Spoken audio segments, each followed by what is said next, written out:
dumadi bukane kang wiworo.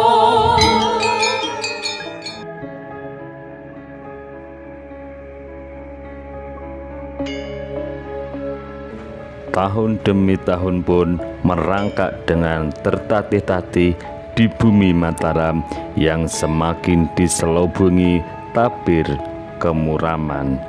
Hari-hari berjalan begitu datar. Orang-orang berjalan dengan wajah-wajah tertunduk. Bahkan senyum dan tawa pun seakan-akan menjadi tabu jika dipertunjukkan kepada satu sama lain. Keadaan Mataram lambat laun menampakkan kesamunannya. Pada suatu hari, Amangkurat Agung memanggil orang-orang kepercayaannya guna membahas perkembangan negara. Patih Wirapatra, Tumenggung Yudhanegara, Tumenggung Wangsadipa, Adipati Wirabumi, Adipati Rangga Sedayu, dan pembesar kepercayaan raja yang lain pun turut dikumpulkan bersama. Di antara mereka yang hampir semua adalah orang-orang yang dipercaya oleh sang raja, ada pula dua orang sesepuh istana yang keberadaannya di istana sudah cukup lama. Kedua lelaki sepuh itu adalah Tumenggung, Singaranu, dan Pangeran Purbaya. Mereka berdua adalah sebagian kecil punggawa keraton yang tersisa. Mereka berdua adalah orang yang cakap dan pernah menjadi kepercayaan Sultan Agung. Pembahasan utama dalam pasowanan di hari itu adalah mengingatkan serta menguatkan kembali keinginan pokok pemerintahan, yakni menyatukan kerajaan Mataram. Sang raja berusaha untuk senantiasa memusatkan pengelolaan pemerintahan dan keuangan di tiap-tiap daerah. Di samping tentu saja dengan tegas menumpas semua perlawanan yang menentang dirinya.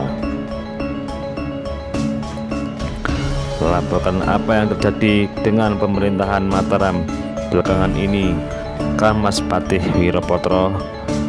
Apakah semua tugasmu berjalan seperti yang aku harapkan? Tanyanya tegas kepada sang patih yang duduk santun tak jauh di depan. Sembahku senantiasa kuhaturkan kepadamu, sinuhun susuhunan Amangkurat Agung yang mulia. Sebagaimana yang senantiasa kau perintahkan, maka aku pun dengan segenap kemampuan tenaga akan selalu laksanakan sekalipun nyawa adalah taruhannya. Tugas-tugas kepatihan tetap berjalan lancar. Semua pekerjaan kenegaraan berjalan seperti apa yang sinuhun perintahkan. Pamong Praja negeri pun menjalankan kerja sesuai dengan arahan yang sinuhun berikan pula, sehingga keadaan pemerintahan Mataram tetap terjaga dengan baik. Ucapnya lembut seraya terus memberikan sembah kepada raja. Baguslah kalau begitu, Kang Mas Patih. Yang jelas aku tak ingin mendengar lagi di Mataram ini ada desas-desus seseorang atau kelompok yang menentangku. Semua duri-duri itu harus benar-benar dibersihkan agar tak mengganggu jalannya pemerintahan negara, sambung sang raja. Demikian juga yang kita semua harapkan, Sinuhun. Tentunya dengan kebijakan Sinuhun susuhunan Amangkurat Agunglah Mataram akan bertambah makmur, sanjung Patih Wirapatra. Raja Mataram tersenyum senang mendengarnya. Nah, bagaimana dengan tugasmu, Kang Mas Tumenggung Yudonegoro? Kaulah Tumenggung Wiro yang paling bertanggung jawab atas keadaan negara ini. Tunjuknya kepada orang kepercayaan yang berkumis lebat itu. Betul, Sinuhun. Ketenangan negara senantiasa aku usahakan sedemikian rupa agar Kaula Mataram dapat bekerja dengan nyaman tanpa gangguan yang dapat mempengaruhi keamanan. Sebagaimana perintahmu, wilayah istana hingga kota raja senantiasa diperketat penjagaan dan pengamanannya agar tak ada penyusup yang masuk dan mempengaruhi ketertiban. Perondaan tiap malam di setiap sudut wilayah semakin kami perketat agar Sinuhun beserta keluarga istana semua dapat beristirahat nyaman dan tenang. Telik sandi telah menyebar di setiap kelompok masyarakat sehingga dapat segera memberikan laporan jika ada hal-hal yang mencurigakan, khususnya jika ada rencana busuk yang berusaha untuk mempengaruhi keamanan dari memperkeruh keadaan. Jawab Sang Tumenggung dengan berkali-kali memberikan sembahnya. Pokoknya aku ingin agar semua berjalan dengan aman, tenang dan nyaman. Semua yang aku dambakan adalah hidup yang tenang dan senang bersama. Semua yang aku lakukan adalah untuk kemajuan dan kejayaan Mataram. Jika ada orang atau kelompok orang yang kau curigai hendak melakukan tindakan mengacau, maka tugasmu adalah segera menyingkirkan dan menumpasnya. Tak peduli sekalipun orang itu adalah keluarga dan kerabat kerajaan sekalipun. Mengerti Kakang Mas? Ucap Amengkurat Agung tegas. Masto akan dawuh, namun ada satu hal yang sebenarnya ingin aku sampaikan pada kesempatan ini, Sinuhun. Ujar Tumenggung Yudonegoro pelan dan hati-hati. Ada apa Kang Mas Yudonegoro? Tugas sang raja penasaran. Sang Tumenggung Wiro masih tertunduk diam. Dia harus menatap pikiran agar ucapannya tak membuat suasana hati Amangkurat Agung menjadi berubah dan menimpakan marah kepadanya. Keadaan hening itu justru membuat jantung semua yang hadir di hadapan Raja Mataram itu semakin berdebar-debar. Mengapa menjadi terdiam begitu, Kang Mas Yudonegoro?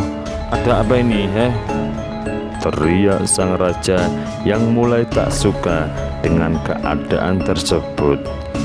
Dengan bentakan itu, mau tidak mau Tumenggung Yudonegoro segera menyembah dan menata hatinya sebelum memberikan laporan yang baginya cukup berat untuk disampaikan. Nyuwun duka Sinuhun, apa yang akan aku sampaikan hendaknya tidak membuat hati Paduka keruh, dikarenakan laporan ini mengenai keluarga istana. Ucap Tumenggung Yudonegoro dengan suara bergetar. Mendengar kata-kata keluarga istana disebutkan, hati Raden Purbaya yang duduk tak jauh di sebelah raja pun menjadi terkesiap. Jantungnya berdebar-debar jika hal yang akan disampaikan juga menyangkut dirinya.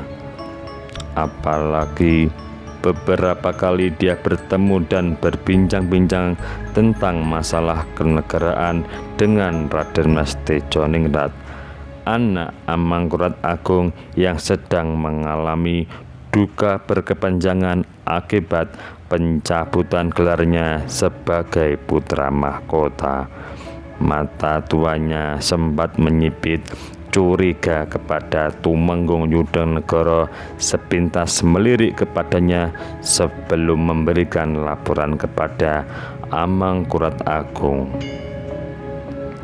Sesepuh Mataram itu menjadi semakin percaya bahwa telik sandi kepercayaan Tumenggung Wiro telah disebarkan di mana-mana untuk mengawasi dirinya pula.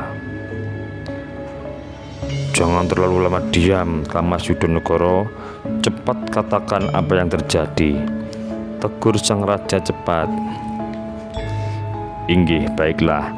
Aku akan sampaikan temuan yang telah sampai di telingaku ini, Sinuhun." "Semua mengarah pada Raden Mas Tejoningrat," jawabnya pelan. "Hah? Ada apa dengan Tejoningrat, Kamas?" tanya sang raja dengan suara yang menunjukkan keterkejutan. Orang-orang kepercayaan Ketumenggungan yang ditugaskan sebagai telik sandi keamanan dan ketertiban istana memberikan laporan mengejutkan kepadaku, Sinuhun, jawabnya penuh kehati-hatian.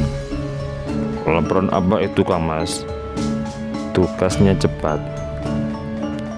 Sepertinya Amangkurat Agung semakin penasaran hingga tampak rasa ketidaksabarannya untuk mengetahui temuan dari orang yang paling bertanggung jawab atas keselamatan dirinya itu.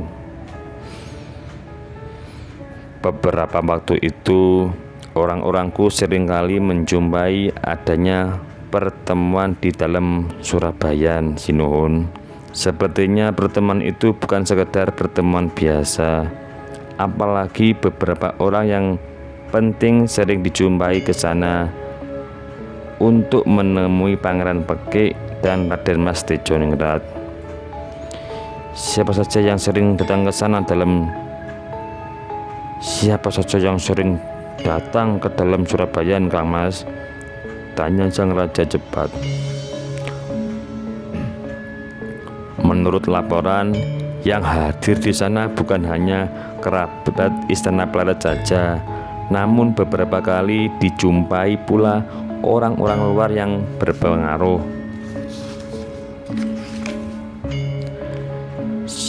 Siapa saja itu, Kang Mas? Tanya sang raja kembali yang mulai diliputi ketidaksabaran.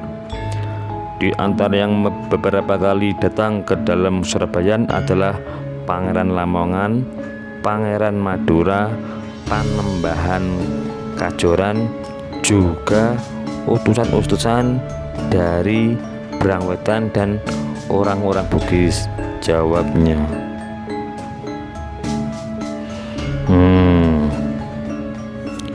Begitukah? Apakah para sesepuh istana ada juga yang kerap datang ke sana? Betul, Sinuhun. Yang beberapa kali datang ke dalam Surabaya, di antaranya adalah Sinuhun Adipati Sepuh Raden Purboyo, Raden Selarong, Tumenggung Singaranu, dan beberapa priai sepuh lainnya, ucap sang Tumenggung Wiro dengan menghaturkan sembahnya kembali. Mata Amangkurat Agung segera melirik kepada Raden Purboyo dan Tumenggung Singaranu yang duduk tak jauh di sebelahnya. Lirikannya pun menunjukkan sikap curiga dan rasa tidak suka. Rupanya sekarang banyak celeng yang memasuki wilayah Wonokromo, sindirnya pedas. Sakit rasanya hati kedua orang tua itu mendengar kata-kata kasar yang diucapkan oleh Raja Mataram. Sepertinya sindiran tersebut sedang diarahkan kepada diri mereka. Keduanya semakin merasa bahwa apapun yang diperbuat selalu diawasi oleh anak buah Tumenggung Yudonegoro. Betulkah apa yang dikatakan oleh Kang Mas Tumenggung Yudonegoro ini, Paman Purboyo? Tanya sang raja tegas kepada sesepuh Mataram itu. Adik Sultan Agung itu menarik nafas panjang namun pelan agar desah di bibirnya tak terlalu kentara sebelum menjawab pertanyaan sang keponakan. Meskipun lebih tua, namun sebagai bukti rasa hormat dan pengabdiannya kepada Raja Mataram, Raden Purboyo menghaturkan sembah. Apa salahnya sesama kerabat itu saling mengunjungi? Bukankah menjaga tali silaturahmi itu juga disunahkan oleh Kanjeng Nabi Muhammad, Nger? Ujarnya pelan dengan suara tak kalah memancarkan wibawa. Semua yang mendengar suara priai sepuh itu merasa tergetar hatinya. Yang tadinya menegakkan kepala kemudian menunduk demi mendengar kata-kata yang diucapkan oleh Raden Purboyo. Betul apa yang disampaikan oleh Tumenggung Yudonegoro itu. Tak aku sangkal jika beberapa kali aku berkunjung ke dalam Surabaya. Namun kunjunganku semata-mata adalah sebagai sesama saudara untuk saling berhubungan. Yang namanya orang Jawa dan umat mukmin tentunya diwajibkan saling nyambang paseduluran. Apakah itu salah? Lanjutnya, jawaban tegas dan bijak itu membuat suasana pendebat Sidinggil menjadi hening. Orang-orang yang duduk di lantai depan tetap menundukkan kepala mendengar ucapan sesepuh Mataram itu. Kalaupun kedatanganku dikarenakan undangan dari adikku Raden Ayu Pandansari untuk menghibur anakmu Tejoningrat yang masih merasa sedih karena kemarahanmu beberapa tahun yang lalu, apakah itu salah, Nger? Bukankah aku berniat mencampuri urusan kalian?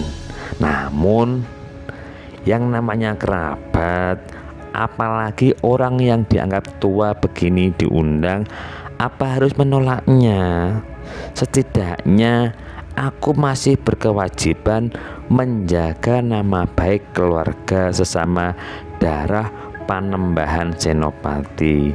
Jika ada masalah, tentunya harus ada rembuk demi kebaikan semuanya. Bukankah begitu? Tanyanya balik.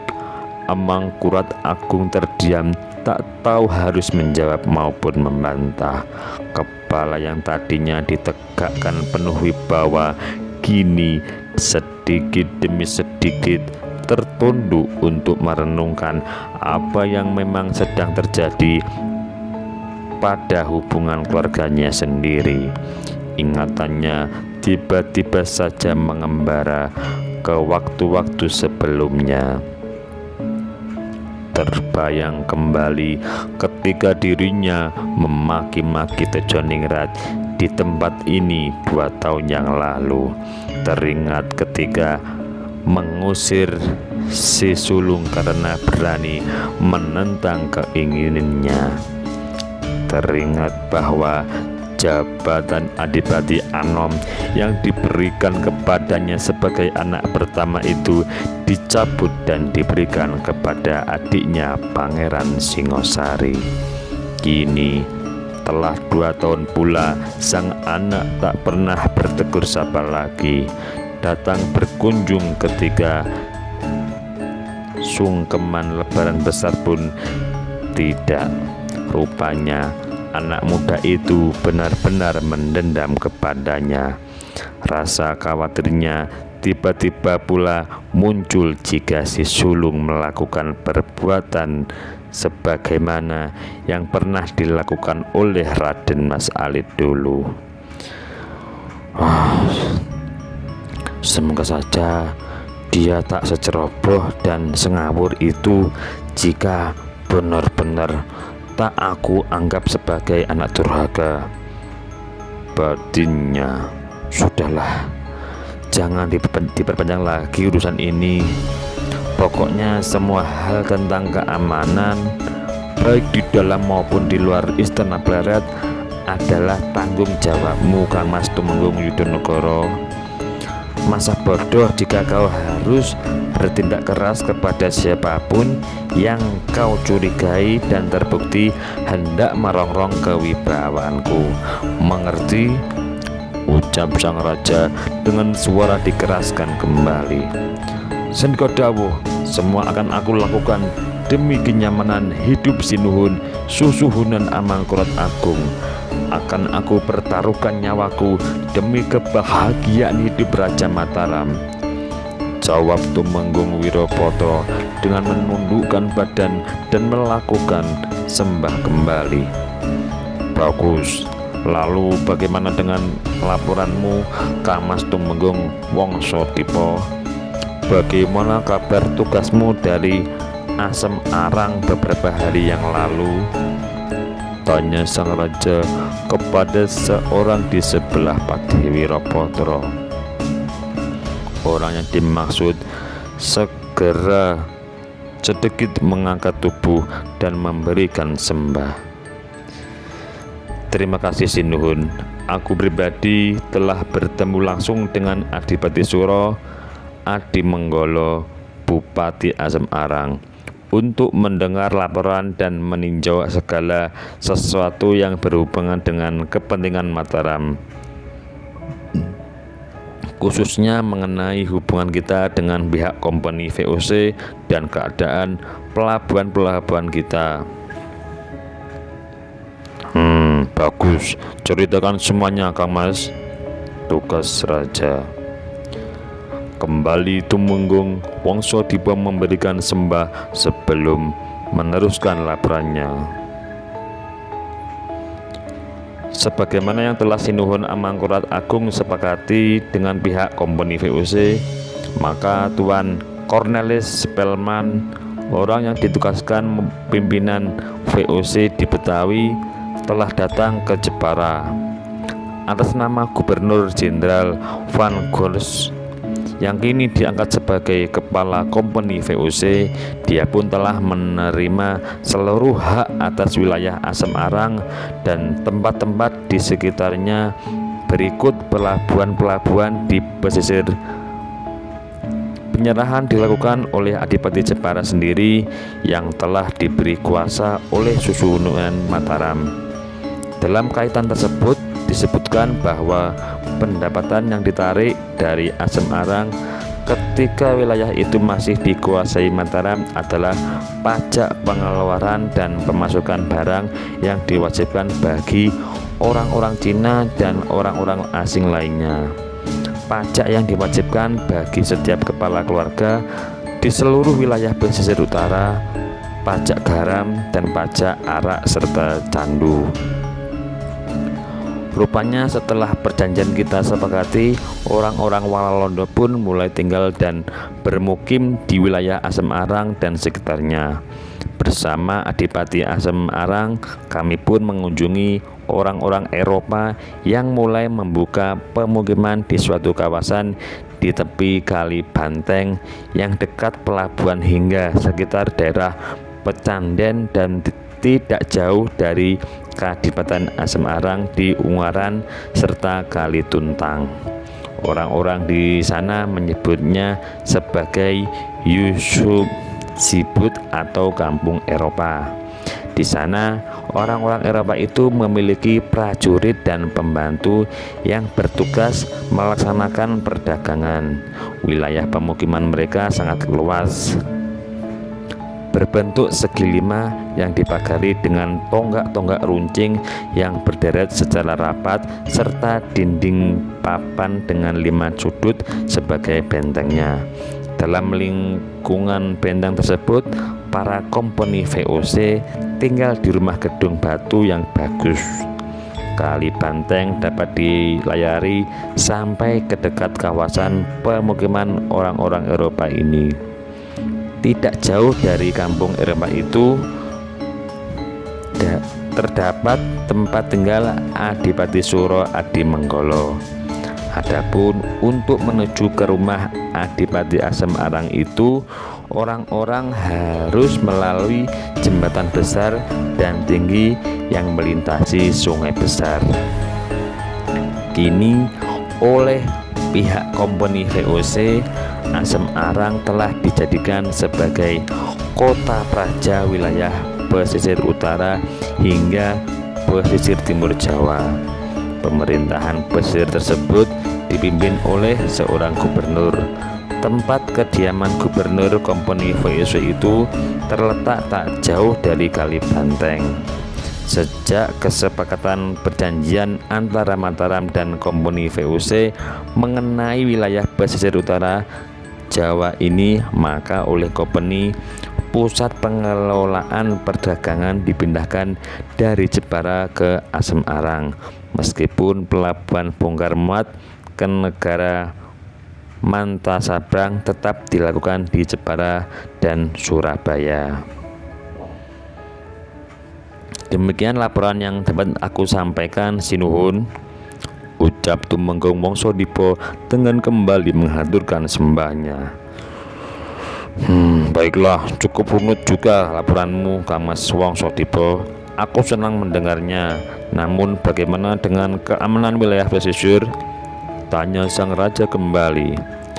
Sewaktu berkunjunganku ke Asem Arang, Adipati Wirobumi dan Adipati Ronggo Sedayu turut serta dalam rombongan. Keduanya bertugas mengunjungi pamong praja Mataram yang bertugas menjaga keamanan wilayah pesisir. Baik, aku tanyakan langsung kepada yang bersangkutan. Demikian ucap sang raja. Kemudian pasawanan pun berlangsung semakin hangat. Kedua adipati muda kepercayaan Mataram itu pun menceritakan segala temuannya. Semua mengutarakan segala hal yang perlu dilaporkan kepada Raja Mataram. Tak luput pula tentang kedatangan orang-orang Bugis yang bermukim di wilayah Lamongan hingga Demung. Dalam pasawanan itu pun semakin kuatlah bahwa Amangkurat Agung tetap berkeinginan mengubah kerajaan yang telah didasarkan oleh Sultan Agung pada kekuatan prajurit Mataram. Hasratnya sedemikian besar agar pasukan mampu memenangkan serta memaksakan kesepakatan kepada dirinya. Di bawah pemerintahannya, Mataram harus menjadi sebuah negara yang kuat, yang sumber-sumber pendapatannya dikuasai sepenuhnya oleh raja. Bagaimanapun juga, sebagai akibat dari kebijakan tersebut, dia harus mengambil resiko besar untuk mengucilkan orang-orang yang dianggap kuat dan berpengaruh di daerah-daerah yang penting. Mereka yang berpengaruh itu dikhawatirkan dapat menyulur sikap penentangan yang akan menyebabkan berkobarnya suatu pemberontakan. Baginya, keputusan untuk meniadakan kesepakatan dengan orang-orang terkemuka tersebut sangat penting. Artinya, bagi kedudukan dirinya sebagai raja di tanah Jawa, dia lebih mempercayai orang-orang yang dekat dengannya dan dapat diandalkan untuk melindungi keselamatan pemerintahannya. Dari laporan-laporan bawahannya yang pandai menjilat tersebut, selanjutnya sang raja memberikan keputusan untuk membunuh orang-orang yang dicurigai menentangnya, baik di istana maupun di seluruh pelosok Mataram. Hal tersebut tentu saja akan menimbulkan kegelisahan dan ketakutan di antara orang-orang yang masih hidup. Tampak jelas perpecahan di daerah-daerah di luar perbatasan kerajaan karena menuntut kepatuhan yang senantiasa dipaksakan itu. Maka tindakan tersebut telah mendorong sikap kebencian dari rakyat di daerah-daerah pesisir utara bagian timur di wilayah Berangwetan pun semakin lama menunjukkan sikap untuk tidak lagi tunduk kepada Mataram. Beberapa daerah mulai membangkang, tidak memberikan upeti tahunan dan pajak-pajak pendapatan yang dituntut oleh pemerintahan pusat di Pleret.